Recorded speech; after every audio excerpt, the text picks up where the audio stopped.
Hi ಎಲ್ಲರೂ ಹೇಗಿದ್ದೀರಾ? I hope ಎಲ್ಲರೂ ಚೆನ್ನಾಗಿದ್ದೀರಾ ಅಂತ ಅನ್ಕೋತೀನಿ. Welcome back to my mini vlog. So ತುಂಬ ದಿನ ಆದಮೇಲೆ ನಾನು ವೀಡಿಯೋನ ಅಪ್ಲೋಡ್ ಮಾಡ್ತೀನಿ. ಸೊ ನಾನೊಂದು ಹಬ್ಬಕ್ಕೆ ಹೋಗಿದ್ದೆ. ಆ ವಿಡಿಯೋನ ನಾನು ನಿಮ್ಗೆ ತೋರಿಸ್ಬೇಕು ಅಂತ ಅಂದ್ಕೊಂಡೆ. ತುಂಬ ಚೆನ್ನಾಗಿತ್ತು ಹಬ್ಬ. ಇದು ಮಾವಿನಕೆರೆಯಲ್ಲಿ ನಡೀತಿರುವಂತಹ ಹಬ್ಬ. ಒಂದು ನೈಟ್ ಪೂರ್ತಿ ಹಬ್ಬನ ಸೆಲೆಬ್ರೇಟ್ ಮಾಡ್ತಾರೆ. ಸೊ ನನಗಂತೂ ಈ ಹಬ್ಬ ತುಂಬಾ ಇಷ್ಟ ಆಯಿತು. ತುಂಬ ಚೆನ್ನಾಗಿ ಕೂಡ ಹಬ್ಬನ ನಡೆಸ್ಕೊಡ್ತಾಯಿದ್ರು. ಈ ಎಲ್ಲ ಫೆಸಿಲಿಟೀಸ್ ಕೂಡ ಈ ಹಬ್ಬದಲ್ಲಿ ಇತ್ತು. ಇದು 10 ವರ್ಷ ಆದಮೇಲೆ ಈ ಹಬ್ಬ ನಡೀತಾ ಇದೆಯಂತೆ. 10 ವರ್ಷಕ್ಕಿಂತ ಜಾಸ್ತಿನೂ ಕೂಡ ಆಗಿದೆಯಂತೆ. ಸೊ ಇದನ್ನು LED ಮೂಲಕ ಎಲ್ಲ ನಮಗೆ ತೋರಿಸುವಂತಹ ವ್ಯವಸ್ಥೆ ಕೂಡ ಎಲ್ಲ ಮಾಡಿದರು. ಸೊ ಇದಾದಮೇಲೆ ಮಧ್ಯದಲ್ಲಿ ನಾವು ಸೆಲ್ಫಿ ವಿಡಿಯೋ ಮಾಡಿಕೊಂಡು ಒಂದೊಂದು ಸ್ವಲ್ಪ ಕ್ಲಿಪ್ಗಳು ತಗೋತಾ ಇದ್ವಿ. ಅದು ಮುಂದೆ ಕಾಮಿಡಿ ಎಲ್ಲ ಮಾಡ್ತಾಯಿದ್ರು. ಸೊ ಏನು ಕಾಮಿಡಿ ಅಂತ ನೀವೇ ನೋಡ್ಕೊಂಡು ಬನ್ನಿ ಫ್ರೆಂಡ್ಸ್. ನಾನು ಹಿಂಗೆ ಹಾಕ್ಲಿಲ್ಲ ಅಂದರೆ ಮೆಸೇಜ್ ಗಾಬರಿ ಆಗಬೇಡಿ ಫ್ರೆಂಡ್. ಅವ್ರನ್ನ ನೋಡಿ ಅವನೊಂದು ಸ್ವಲ್ಪ ಹಂಗೇನೆ ನೋಡಿ ಫ್ರೆಂಡ್ಸ್. ನಾವು ಮಕ್ಳಿಗೆ ಊಟ ತಿನ್ನಿಸ್ಬೇಕಾದ್ರೆ ಇವನ್ನೇ ಕೂರಿಸ್ಕೊಳ್ಳೋದು. ಯಾಕೆಂದ್ರೆ ಎದುರಿಸ್ತಾನೆ ಚೆನ್ನಾಗಿ.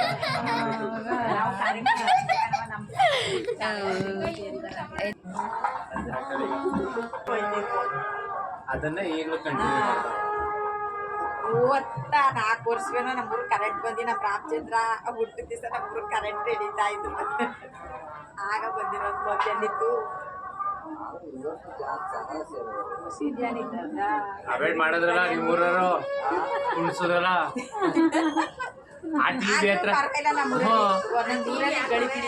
ಜಾನ್ಕಮ್ಮ ಅವ್ರ ಇತಿಹಾಸನ ನೀವು ಕೇಳ್ಕೊಂಬಂದ್ರಲ್ಲ. ತುಂಬ ಚೆನ್ನಾಗಿ ಅವ್ರ ಊರಲ್ಲಿ ಹಬ್ಬನ ಸೆಲೆಬ್ರೇಟ್ ಮಾಡ್ತಾರೆ. ಸೊ ಇದಾದಮೇಲೆ ಫೈನಲಿ ಒಂದು ದೇವಸ್ಥಾನಕ್ಕೆ ಹೋದ್ವಿ. ದೇವಸ್ಥಾನ ಕೂಡ ಹೊಸದಾಗಿ ಪ್ರತಿಷ್ಠಾಪನೆ ಮಾಡಿದ್ರು. ತುಂಬ ಚೆನ್ನಾಗಿತ್ತು. ಸೊ ಎಲ್ಲರೂ ಬಾಯಿ ಬೀಗನ ಹಾಕಿಸ್ಕೊತಿದ್ರು. ಕೊಂಡ ಆಯೋದೆಲ್ಲ ಇತ್ತು. ಸೊ ನಾನು ಎಲ್ಲನೂ ಎಂಜಾಯ್ ಮಾಡಿದೆ. ಮಧ್ಯದಲ್ಲಿ ಪಾಪ ಬೆಳಗಾನ ಬಾಯಿ ಬೀಗ ಹಾಕಿಸ್ಕೊಂಡು ಪಾಪ ಆಂಟಿ ತುಂಬ ನಿದ್ರೆನ ಮಾಡ್ತಾಯಿದ್ರು. ಸೊ ಏನು ಮಾಡೋಕ್ಕಾಗಲ್ಲ. ದೇವ್ರ ಭಕ್ತಿ ಒಂದು ಕಡೆ ಆದರೆ ನಿದ್ರೆ ಇನ್ನೊಂದು ಕಡೆ ಎಲ್ಲ ಮ್ಯಾನೇಜ್ ಮಾಡಬೇಕು.